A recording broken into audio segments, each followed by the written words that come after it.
Hello అండి, ఈరోజు నేను మీకు గుత్తి వంకాయ బిర్యానీ ఎలా చేయాలో చూపిస్తాను. దానికి మనం వంకాయలు తీసుకొని ఏ కలర్ వంకాయ అయినా పర్వాలేదు, పైన ఇలాగా ముచ్చుకలు తీసేసి ఇలాగా నాట్లు పెట్టుకోవాలి. తర్వాత మసాలా రెడీ చేసుకుందాము.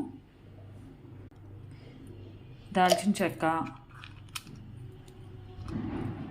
లవంగాలు, యాలకులు, నువ్వులు,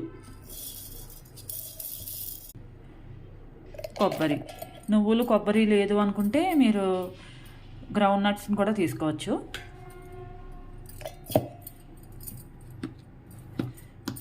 తర్వాత కొంచెం కారం మీ స్పైసీకి తగ్గట్టు, కొంచెం ధనియాల పొడి,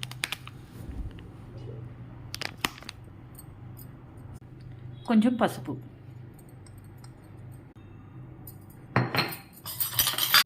కొంచెం సాల్ట్, అల్లం వెల్లుల్లి పేస్ట్, మిర్చి, ఇవన్నీ కూడా గ్రైండ్ చేసేసుకుందాము.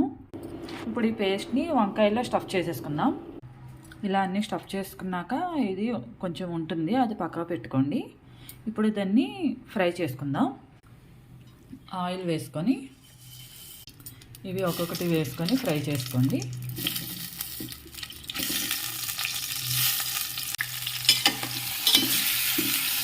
కొంచెం కలర్ చేంజ్ అయ్యే వరకు కూడా ఫ్రై చేసుకోండి వీటిని. ఈ పీసెస్ అన్నీ మగ్గేలోగా పక్కన పెనంలో కొంచెం బటర్ కానీ ఆయిల్ కానీ బిర్యానీ సరుకులన్నీ వేసుకోవాలి. జీలకర్ర వేసుకోవాలి కాస్త, ఇవన్నీ కూడా ఒకసారి కలుపుకోవాలి. కొంచెం జీడిపప్పు కూడా వేసి రోస్ట్ చేసుకోవాలి. ఆనియన్, మిర్చి కూడా వేసుకోవాలి. కొంచెం అల్లం వెల్లుల్లి పేస్ట్, మసాలా పౌడర్ అవి కూడా యాడ్ చేసుకొని కలుపుకోవాలి. ఇప్పుడు వాష్ చేసి పక్కకు పెట్టుకొని ఉంచుకున్నాను ఒక 5 minutes.